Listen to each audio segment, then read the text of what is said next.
Il-Gvern nieda sejħa l-lotjiet ta' boros ta' studju għall-2017 blan tagħha jkun li jkabbar l-investiment fl-isport bilan li jkompli jikber l-investiment fl-atleti Maltin li huma involuti f'aqdiet u l-immaniġġjar ta' inizjattivi sportivi.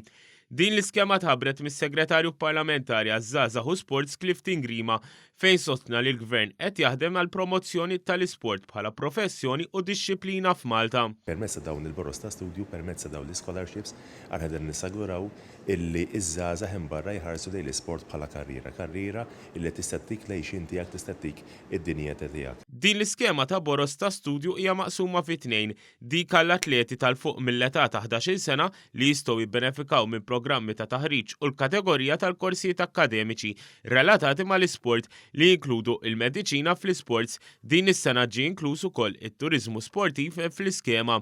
F'dawn l-aħħar 7 snin il-Gvern qassam mitqotja 23 minnhom ikunu għall-atleti li benefikaw minn studji u taħriġ professjonali lokalment jew barra minn xtutna. Is-Segretarju Parlamentari Grima qal li dan huwa investiment li qed jinkludi fih studenti ta' 11-il sena li barra it-taħriġ fl-isports se jitalmu suġġetti akademiċi. Min età tenera ta' anke 11-il sena illi jistgħu jibbenefikaw minn dawn it-tip ta' boros għalhekk irrid inħeġġeġ ċirkulat sabiex jidħol online u jkun jista' japplika dawn it-tip ta' boros ta' studji. Wieħed jista' jara r-regolamenti u japplika online permezz tas-sit myscholarship.gov.mt waqt li l-applikazzjonijiet se jintlaqgħu sa-3 ta' Lulju li ġej.